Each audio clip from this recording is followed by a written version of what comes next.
Hello everyone, मैं आप सभी का आपके अपने चैनल में स्वागत करती हूँ। आई होप कि आप सभी लोग अच्छे होंगे। आज की वीडियो में हम लोग NCERT 12th class history book पढ़ने वाले हैं और इस वीडियो में हम लोग पढ़ेंगे चैप्टर नंबर 1 को। और चैप्टर नंबर 1 के अंतर्गत हम लोग आज अध्ययन करेंगे ईंटें मनके तथा अस्थियाँ हड़प्पा सभ्यता के बारे में। तो कल की वीडियो में हम लोगों ने पार्ट 1 को जो है पढ़ा था। आज हम लोग पढ़ेंगे मोहनजोदड़ो से। हम लोग 12th क्लास का सिर्फ वही चैप्टर पढ़ेंगे जो कि केवीएस एग्जाम के लिए इम्पोर्टेंट है, पीजीटी हिस्ट्री के लिए।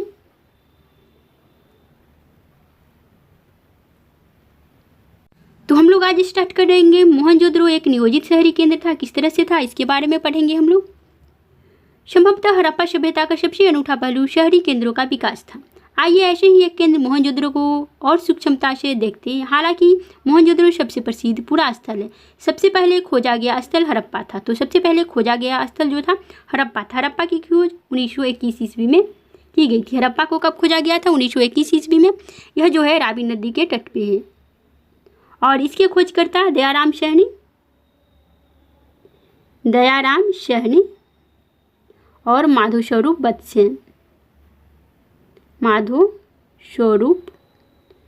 वत्स। और यह वर्तमान पाकिस्तान में है। मोंटगोमरी जिला पंजाब प्रांत पाकिस्तान में है। हड़प्पा सभ्यता और मोहनजोदड़ो जो है वह 1922 ईस्वी में खोजा गया था। इसके खोजकर्ता थे राखालदास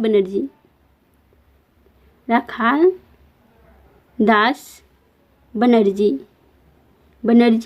और यह सिंधु नदी के तट पे है। सिंधु नदी के तट पे है और यह जो है वर्तमान में लरकाना जिला सिंध प्रांत पाकिस्तान में है। बस्ती दो भागों में विभाजित है। एक छोटा लेकिन ऊंचाई पर बनाया गया और दूसरा कहीं अधिक बड़ा लेकिन नीचे बनाया गया है। तो बस्ती दो भागों में विभाजित है। एक छोटा लेकिन ऊंचाई पर बनाया गया है और दूसरा कहीं अधिक बड़ा लेकिन नीचे बनाया गया है। तो निचला भाग है, हम लोग देखते हैं। पुरातत्वविदों ने इन्हें क्रमशः दुर्ग और निचला शहर का नाम दिया। तो पुरातत्वविद जो थे इन्हें दुर्ग और निचला शहर का नाम दिए हैं। हम लोग देखते हैं उसको पिक्चर में। एक निचला शहर है और एक दुर्ग है।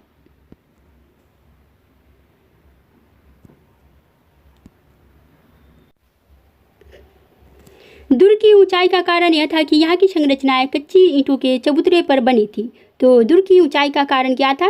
यहाँ की जो संरचनाएं थी वह कच्ची ईंटों के चबूतरे पर बनाई गई थी। दुर्ग को दीवार से घेरा गया था, जिसका अर्थ है इसे निचले शहर से अलग किया गया था। तो दुर्ग को दीवार से घेरा गया था और जो है इसे निचले शहर से अलग किया गया था। निचला शहर भी दीवार से घेरा गया था और निचला शहर को भी दीवार से घेरा गया था। इसके अतिरिक्त कई भवनों को ऊंचे चबूतरे पर बनाया गया था जो नींव का काज करते थे।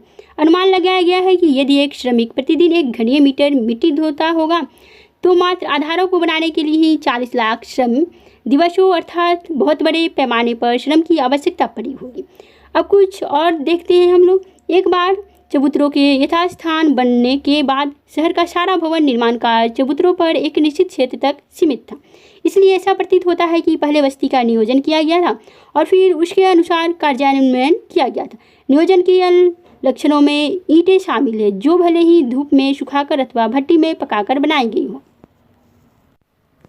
एक निश्चित अनुपात की होती थी जहां लंबाई और चौड़ाई ऊंचाई की क्रम से 4 गुनी और 2 गुनी होती थी। इस प्रकार की ईंटें सभी हड़प्पा बस्तियों में प्रयोग में लाई गई थी। हड़प्पा की दुर्दशा के बारे में अब हम लोग पढ़ेंगे। हालांकि हड़प्पा सबसे पहले खोजा गया स्थल था। तो हड़प्पा जो है सबसे पहले खोजा गया स्थल था। हड़प्पा की खोज 1921 ईस्वी में की गई थी। इसको 1921 ईस्वी में खोजा गया था और मोहनजोदड़ो को 1922 ईस्वी में। इसे ईंट चुराने वालों ने बुरी तरह से नष्ट कर दिया था। 1875 में ही भारतीय पुरातात्विक सर्वेक्षण के पहले जनरल अलेक्जेंडर कनिंघम, जिन्हें समान भारतीय पुरातत्व का जनक भी कहा जाता है, तो कनिंघम को भारतीय पुरातत्व का जनक भी कहा जाता है, ने लिखा था कि प्राचीन स्थल से ले जाई गई ईंटों की मात्रा लगभग 100 मील लंबी लाहौर तथा मुल्तान के बीच की रेल पटरी के लिए ईंटें बिछाने के लिए पर्याप्त थी। इस प्रकार इस स्थल की कई प्राचीन संरचनाएं नष्ट कर दी गई। इसके विपरीत मोहनजोदड़ो कहीं बेहतर संरक्षित है। तो पहले हड़प्पा की खोजी तो लोग समझ नहीं पाए तो हड़प्पा नष्ट हो गया, परंतु मोहनजोदड़ो जो है वहाँ बच गया था। अब हम लोग पढ़ेंगे नालों का निर्माण।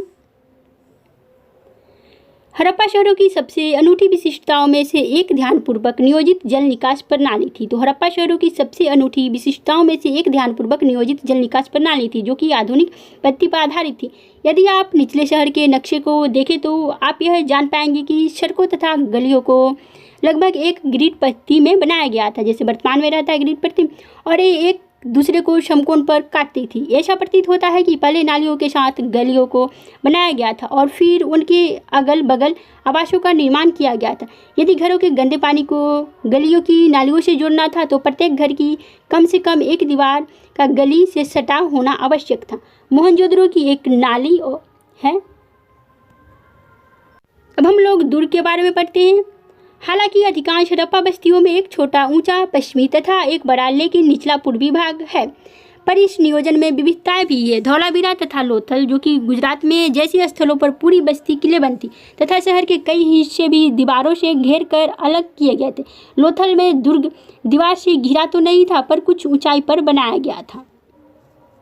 अब हम लोग पढ़ेंगे गृह स्थापत्य के बारे में। मोहनजोदड़ो का निचला शहर आवासीय भवनों के उदाहरण प्रस्तुत करता है। तो मोहनजोदड़ो का निचला शहर आवासीय भवनों के उदाहरण प्रस्तुत करता है। इनमें से कई एक आंगन पर केंद्रित थे, जिसके चारों ओर कमरे बने थे। तो चारों तरफ जो था कमरे थे और बीच में आंगन टाइप का, वहां से साक्ष्य मिला है घरों के। संभवतः आंगन खाना पकाने और कटाई करने जैसी गतिविधियों का केंद्र था, खासतौर से गर्म और शुष्क मौसम में। यहाँ का एक अन्य रोचक पहलू लोगों द्वारा अपनी एकांतता को दिया जाने वाला महत्व था। भूमि तल पर बनी दीवारों में खिड़कियाँ नहीं हैं। तो भूमि तल पर जो दीवार है उसमें खिड़कियाँ नहीं हैं।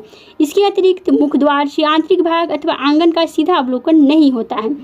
हर घर का ईंटों के फर्श से बना अपना एक स्नानघर होता था, जिसकी नालियाँ दीवार के माध्यम से सड़क की नालियों से जुड़ी हुई थी।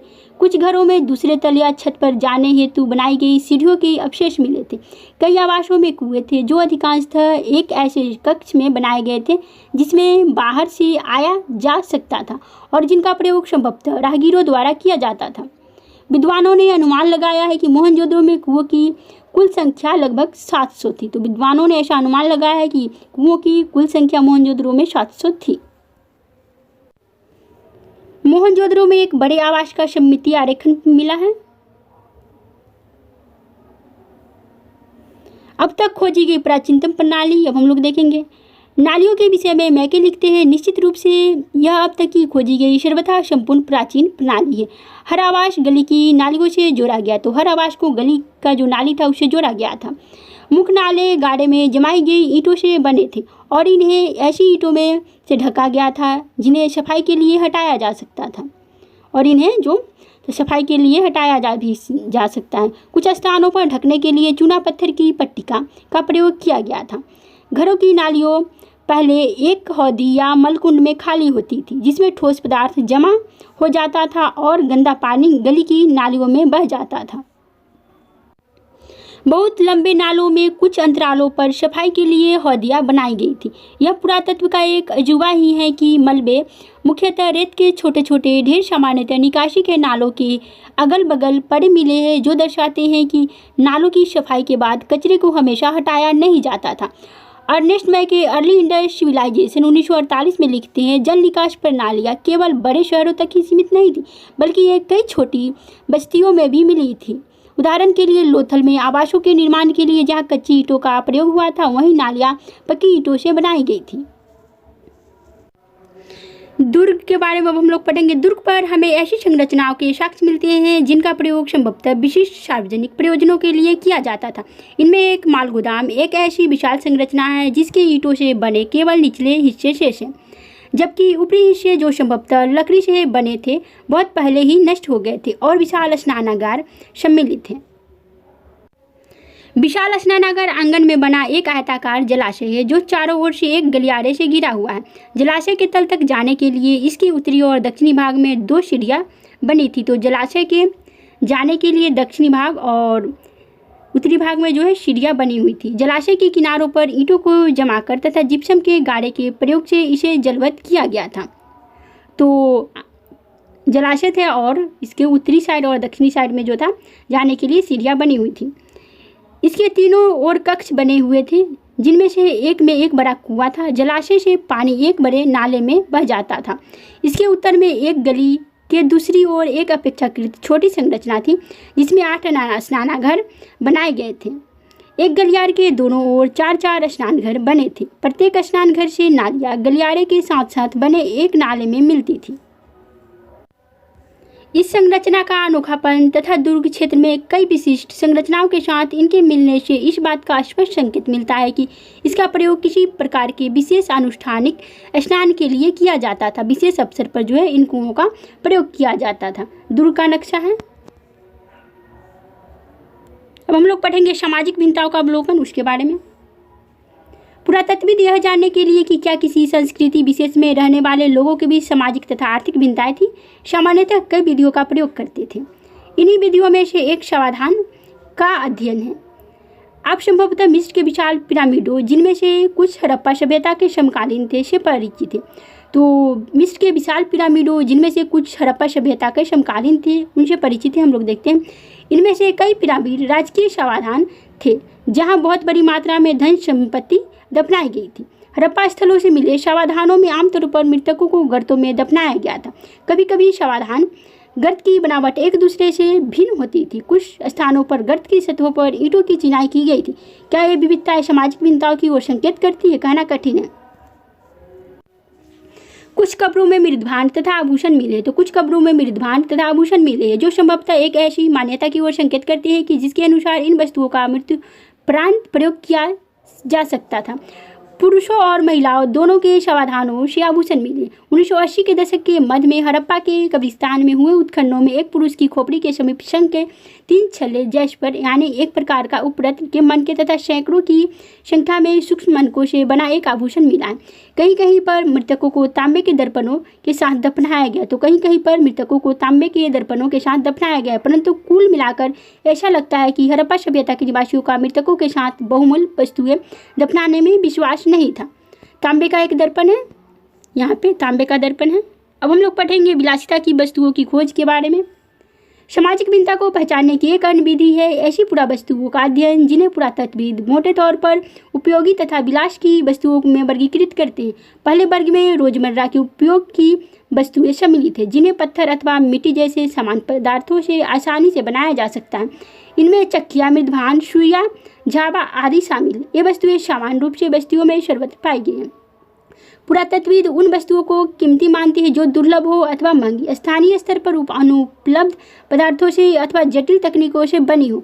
इस प्रकार फ्यांस, घिरी हुई रेत, यह फ्यांस से बना एक पात्र, बालू तथा रंग और चिपचिपे पदार्थ के मिश्रण को पकाकर बनाया गया पदार्थ यानी के छोटे पात्र संभवतः कीमती माने जाते थे, क्योंकि इन्हें बनाना कठिन था। स्थिति तब और जटिल हो जाती है जब हमें रोजमर्रा के प्रयोग की वस्तुएं जैसे तकलिया, जो फ्यांस जैसे दुर्लभ पदार्थ से बनी मिलती है। क्या हम इनका वर्गीकरण उपयोगी या फिर विलास की वस्तुओं के रूप में करें? यदि हम ऐसी पुरावस्तुओं के वितरण का अध्ययन करें तो हम पाते हैं कि महंगे पदार्थों से बनी दुर्लभ वस्तुएं सामान्यतः मोहनजोदड़ो और हड़प्पा जैसी बड़ी बस्तियों में केंद्रित है। तो जो कीमती सामान था वो मोहनजोदड़ो और हड़प्पा में शामिल था, हड़प्पा से मिले हैं। और छोटी बस्तियों में ये बिरले ही मिलते और छोटी बस्तियों में बिरले ही जो महंगे सामान थे वो नहीं मिलते थे। उदाहरण के लिए फ्यांस से बने लघु पात्र जो संभवतः सुगंधित द्रव्यों के पात्रों के रूप में प्रयुक्त होते थे, अधिकांशतः मोहनजोदड़ो और हड़प्पा से मिले। तो जैसे फ्यांस कीमती था तो वो कहाँ से मिला है उसके साथ, तो मोहनजोदड़ो और हड़प्पा से मिले। और काली मंगन जैसी छोटी बस्तियों से बिल्कुल नहीं। सोना भी दुर्लभ तथा संभवतः आज की तरह कीमती था। हड़प्पा स्थलों से मिले सभी स्वर्णाभूषण संचय से प्राप्त हुए थे। संचय शब्द लोगों द्वारा सावधानी पूर्वक अधिकांशतः पात्रों जैसे कि घरों में रखी गई वस्तुओं के लिए प्रयुक्त किया जाता है। ऐसे संचय आभूषणों को हो सकते थे अथवा धातु कर्मियों द्वारा पुनः प्रयोग के लिए संभाल कर रखी गई धातुओं के। यदि किसी कारणवश मूल स्वामियों ने इन्हें पुनः प्राप्त नहीं किया तो ये तब तक अपने स्थान पर रखते हैं जब तक कोई पुरातत्वविद इन्हें खोज नहीं निकालता। संचय का अर्थ है एक जगह इकट्ठा करना, सही से सही सलामत रखना। संग्रह करना या फिर संग्रह करना, किसी भी चीज़ को संग्रह करके संचय करके रखना। तो इस वीडियो में इतना ही रहेगा। नेक्स्ट वीडियो में हम लोग पढ़ेंगे शिल्प उत्पादन के विषय में जानकारी कैसे मिली, इसके बारे में हम लोग पढ़ेंगे। आज के लिए इतना ही, फिर मिलेंगे नेक्स्ट वीडियो में।